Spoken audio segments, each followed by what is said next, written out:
केंद्रीय मंत्रिमंडल में मेरे सहयोगी अन्नपूर्णा देवी, सावित्री ठाकुर, रवनीत सिंह, हर्ष मल्होत्रा, दिल्ली सरकार से आए हुए मंत्री महोदय, अन्य महानुभाव, देश के कोने कोने से यहां उपस्थित सभी अतिथि और प्यारे बच्चों, आज देश वीर बाल दिवस मना रहा है। अभी वंदे मातरम की इतनी सुंदर प्रस्तुति हुई है। आपकी मेहनत नजर आ रही है। साथियों,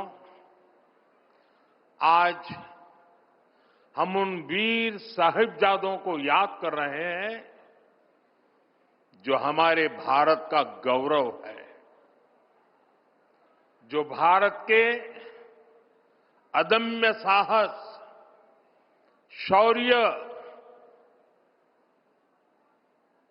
वीरता की पराकाष्ठा है।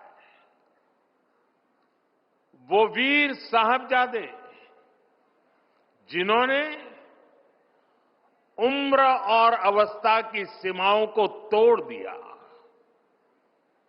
जो क्रूर मुगल सल्तनत के सामने ऐसे चट्टान की तरह खड़े हुए कि मजहबी कट्टरता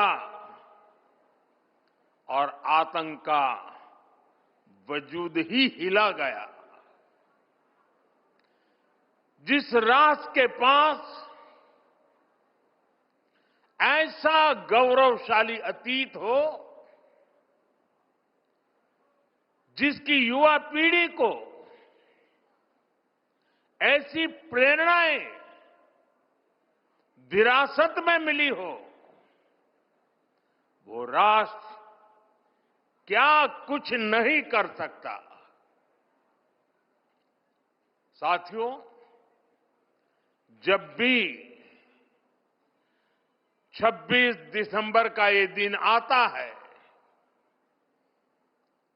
तो मुझे ये तसल्ली होती है कि हमारी सरकार ने साहिबजादों की वीरता से प्रेरित वीर बाल दिवस मनाना शुरू किया।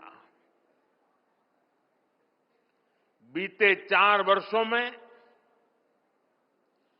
वीर बाल दिवस की नई परंपरा ने साहिबजादों की प्रेरणाओं को नई पीढ़ी तक पहुंचाया है। वीर बाल दिवस ने साहसी और प्रतिभावान युवाओं के निर्माण के लिए एक मंच भी तैयार किया है। हर साल जो बच्चे अलग अलग क्षेत्रों में देश के लिए कुछ कर दिखाते हैं, उन्हें प्रधानमंत्री राष्ट्रीय बाल पुरस्कार से सम्मानित किया जाता है। इस बार भी देश के अलग अलग हिस्सों से आए 20 बच्चों को ये पुरस्कार दिए गए हैं। ये सब हमारे बीच में है। अभी उनसे काफी गप्पे गोष्ठी करने का मौका मिला और इनमें से किसी ने असाधारण बहादुरी दिखाई है, किसी ने सामाजिक सेवा और पर्यावरण के क्षेत्र में सराहनीय काम किया है। इनमें से कुछ विज्ञान और टेक्नोलॉजी में कुछ इनोवेट किया है, तो कई युवा साथी खेल, कला और संस्कृति के क्षेत्र में योगदान दे रहे हैं। मैं इन पुरस्कार विजेताओं से कहूंगा, आपका ये सम्मान आपके लिए तो है ही, ये आपके माता पिता का, आपके टीचर्स और मेंटर्स का, उनकी मेहनत का भी सम्मान है। मैं पुरस्कार विजेताओं को और उनके परिवारजनों को उज्जवल भविष्य के लिए अनेक अनेक शुभकामनाएं देता हूं।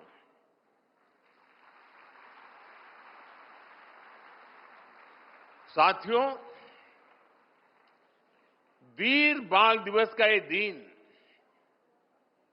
भावना और श्रद्धा से भरा दिन है। साहिबजादा अजीत सिंह जी, साहिबजादा जुझार सिंह जी, साहिबजादा जोरावर सिंह जी और साहिबजादा फतेह सिंह जी छोटी सी उम्र में इन्हें उस समय की सबसे बड़ी सत्ता से टकराना पड़ा। वो लड़ाई भारत के मूल विचारों और मजहबी कट्टरता के बीच थी। वो लड़ाई सत्य बनाम असत्य की थी। उस लड़ाई के एक और दशम गुरु श्री गुरु गोविंद सिंह जी थे। दूसरी ओर क्रूर औरंगजेब की हुकूमत थी। हमारे साहिबजादे उस समय उम्र में छोटे ही थे, लेकिन औरंगजेब को, उसकी क्रूरता को इससे कोई फर्क नहीं पड़ता। वो जानता था उसे अगर भारत के लोगों को डराकर उनका धर्मांतरण कराना है तो इसके लिए उसे हिंदुस्तानियों का मनोबल तोड़ना होगा, और इसलिए उसने साहिबजादों को निशाना बनाया। लेकिन साथियों, औरंगजेब और उसके सिपह सालार भूल गए थे हमारे गुरु कोई साधारण मनुष्य नहीं थे। वो तप त्याग का साक्षात अवतार थे। वीर साहिबजादों को वही विरासत उनसे मिली थी। इसीलिए भले ही पूरी मुगलिया बादशाहत पीछे लग गई, लेकिन वे वो चारों में से एक भी साहिबजादे को डिगा नहीं पाए।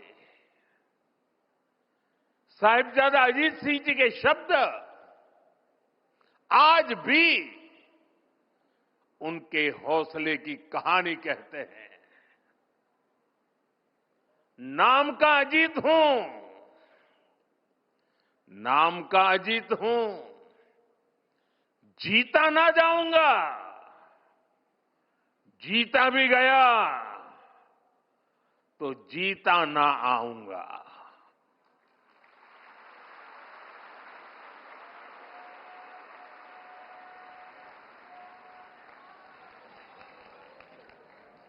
साथियों, कुछ दिन पूर्व ही हमने श्री गुरु तेग बहादुर जी को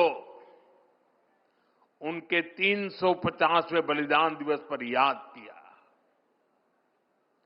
उस दिन कुरुक्षेत्र में एक विशेष कार्यक्रम भी हुआ था। जिन साहिबजादों के पास श्री गुरु तेग बहादुर जी के बलिदान की प्रेरणा हो, वो मुगल अत्याचारों से डर जाएंगे ये सोचना ही गलत था।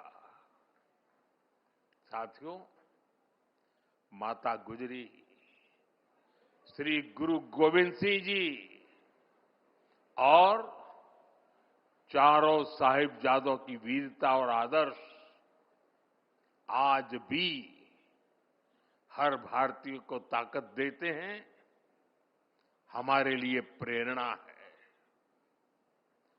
साहिबजादों के बलिदान की गाथा देश में जन जन की जुबान पर होनी चाहिए थी, लेकिन दुर्भाग्य से आजादी के बाद भी देश में गुलामी की मानसिकता हावी रही। जिस गुलामी की मानसिकता का बीज अंग्रेज राजनेता मैकाले ने 1835 में बोया था, उस मानसिकता से देश को आजादी के बाद भी मुक्त नहीं होने दिया गया। इसलिए आजादी के बाद भी देश में दशकों तक ऐसी सच्चाइयों को दबाने की कोशिश की गई। लेकिन साथियों, अब भारत ने तय किया है कि गुलामी की मानसिकता से मुक्ति पानी ही होगी। अब हम भारतीयों के बलिदान, हमारे शौर्य की स्मृतियां दबेगी नहीं। अब देश के नायक नायिकाओं को हाशिए पर नहीं रखा जाएगा और इसलिए वीर बाल दिवस को हम पूरे मनोभाव से मना रहे हैं। और हम इतने पर ही नहीं रुके हैं। मैकाले ने जो साजिश रची थी साल 2035 में, उसके 200 साल अब थोड़ी समय में हो जाएंगे। इसमें अभी 10 साल का समय बाकी है। इन्हीं 10 सालों में हम देश को पूरी तरह गुलामी की मानसिकता से मुक्त करके रहेंगे। 140 करोड़ देशवासियों का एक संकल्प होना चाहिए, क्योंकि देश जब इस गुलामी की मानसिकता से मुक्त होगा, उतना ही स्वदेशी का अभिमान करेगा, उतना ही आत्मनिर्भरता की दिशा में आगे बढ़ेगा। साथियों, गुलामी की मानसिकता से मुक्ति के इस अभियान की एक झलक कुछ दिन पहले हमारे देश की पार्लियामेंट में भी दिखाई दी है। अभी संसद के शीतकालीन सत्र में सांसदों ने हिंदी और अंग्रेजी के अलावा दूसरी भारतीय भाषाओं में लगभग 160 भाषण दिए। करीब 50 भाषण तमिल में हुए, 40 से ज्यादा भाषण मराठी में हुए, करीब 25 भाषण बांग्ला में हुए। दुनिया की किसी भी संसद में ऐसा दृश्य मुश्किल है।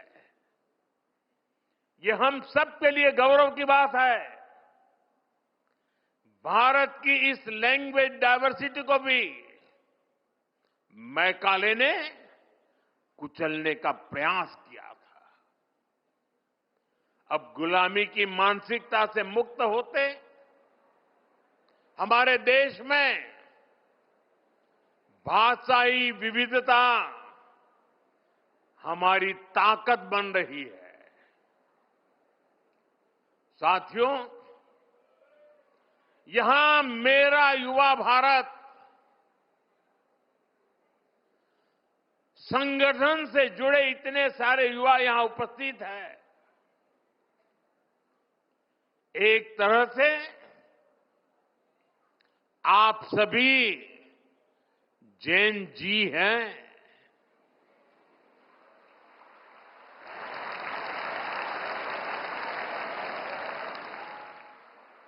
जैन अल्फा भी है।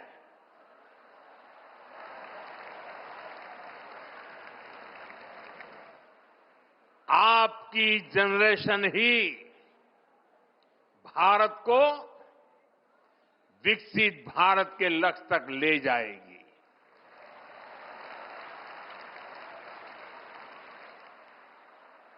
मैं जैन जी की योग्यता, आपका आत्मविश्वास देखता हूं, समझता हूं और इसलिए आप पर बहुत भरोसा करता हूं।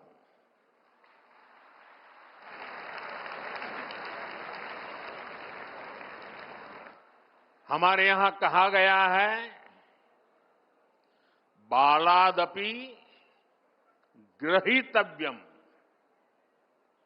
युक्त मुक्तम मनीषी भी, अर्थात अगर छोटा बच्चा भी कोई बुद्धिमानी की बात करे तो उसे ग्रहण करना चाहिए।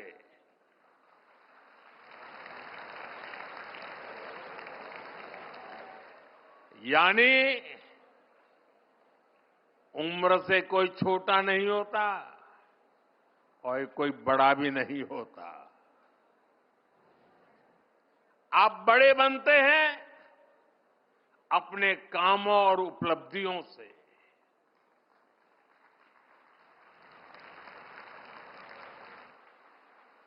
आप कम उम्र में भी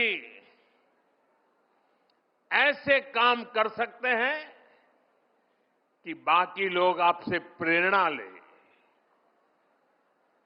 आपने करके दिखाया है, लेकिन इन उपलब्धियों को अभी केवल एक शुरुआत के तौर पर देखना है। अभी आपको बहुत आगे बढ़ना है। अभी सपनों को आसमान तक लेकर जाना है और आप भाग्यशाली हैं।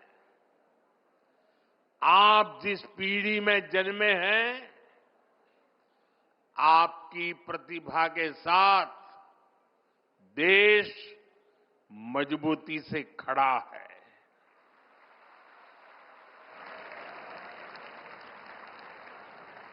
पहले युवा सपने देखने से भी डरते थे,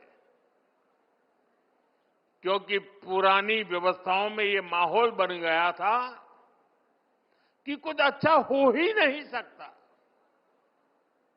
चारों तरफ निराशा निराशा के वातावरण बना दिया गया था। लोगों को यहां तक लगने लगा कि भाई मेहनत करके क्या फायदा है।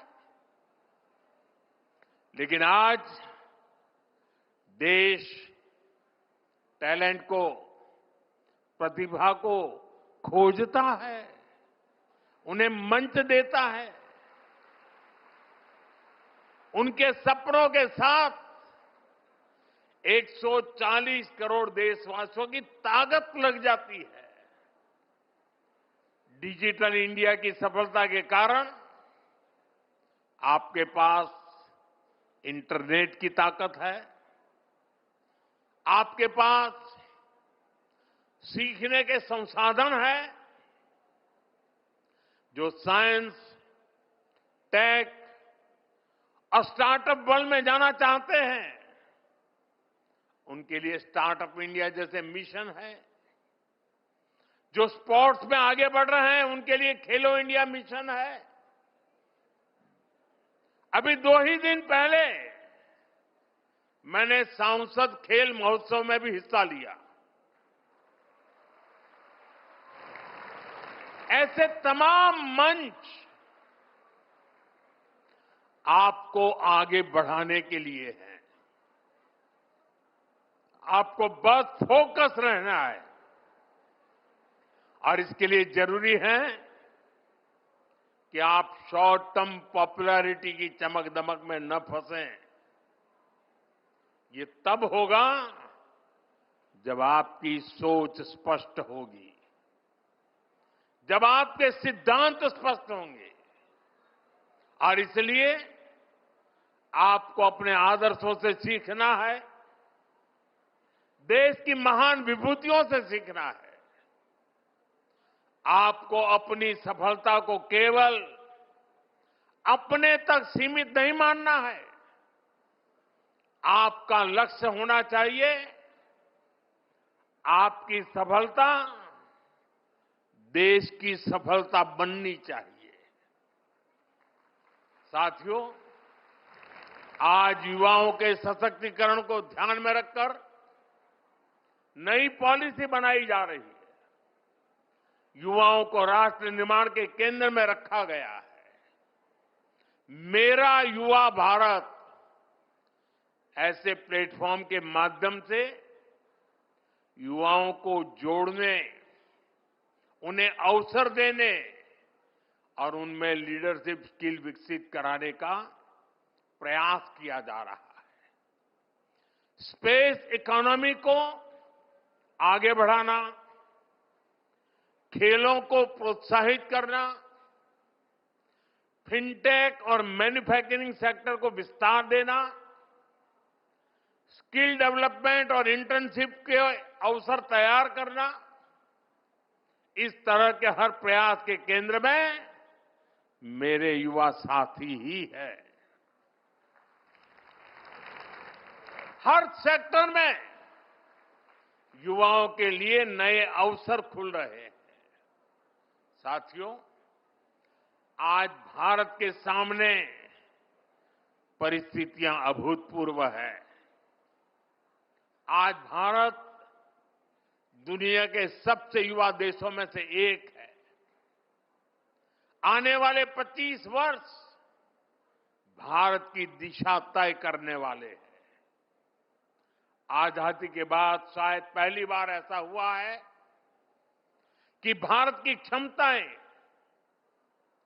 भारत की आकांक्षाएं और भारत से दुनिया की अपेक्षाएं तीनों एक साथ मिल रही है।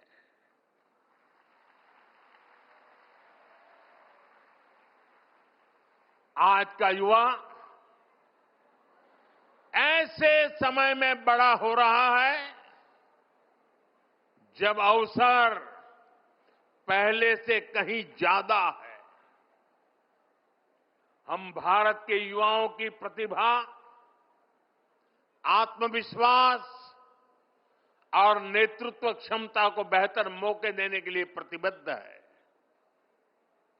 मेरे युवा साथियों, विकसित भारत की मजबूत नींव के लिए भारत की एजुकेशन पॉलिसी में भी अहम रिफॉर्म्स किए गए हैं। नई राष्ट्रीय शिक्षा नीति का फोकस 21वीं सदी में लर्निंग के नए तौर तरीकों पर है। आज फोकस प्रैक्टिकल लर्निंग पर है। बच्चों में रटने के बजाय सोचने की आदत विकसित हो, उनमें सवाल पूछने का साहस और समाधान खोजने की क्षमता आए। पहली बार इस दिशा में सार्थक प्रयास हो रहे हैं।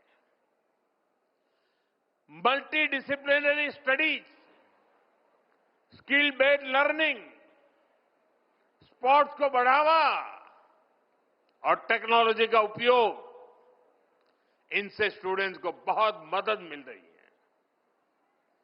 आज देश भर में अटल टिंकरिंग लैब में लाखों बच्चे इनोवेशन और रिसर्च से जुड़ रहे हैं। स्कूलों में ही बच्चे रोबोटिक्स, एआई, सस्टेनेबिलिटी और डिजाइन थिंकिंग से परिचित हो रहे हैं। इन सारे प्रयासों के साथ ही राष्ट्रीय शिक्षा नीति में मातृभाषा में पढ़ाई का विकल्प दिया गया है। इससे बच्चों को पढ़ाई में आसानी हो रही है, विषयों को समझने में आसानी हो रही है। साथियों, वीर साहिबजादों ने ये नहीं दिखा था कि रास्ता कितना कठिन है। उन्होंने ये देखा था कि रास्ता सही है या नहीं है। आज उसी भावना की आवश्यकता है। मैं भारत के युवाओं से यही अपेक्षा करता हूं, बड़े सपने देखें, कड़ी मेहनत करें और अपने आत्मविश्वास को कभी भी कमजोर न पड़ने दें। भारत का भविष्य उसके बच्चों और युवाओं के भविष्य से ही उज्जवल होगा। उनका साहस, उनकी प्रतिभा और उनका समर्पण राष्ट्र की प्रगति को दिशा देगा। इसी विश्वास के साथ, इस जिम्मेदारी के साथ और इसी निरंतर गति के साथ भारत अपने भविष्य की ओर आगे बढ़ता रहेगा। मैं एक बार फिर वीर साहिबजादों को श्रद्धापूर्वक नमन करता हूं। सभी पुरस्कार विजेताओं को बहुत बहुत बधाई देता हूं। आप सभी का बहुत बहुत धन्यवाद।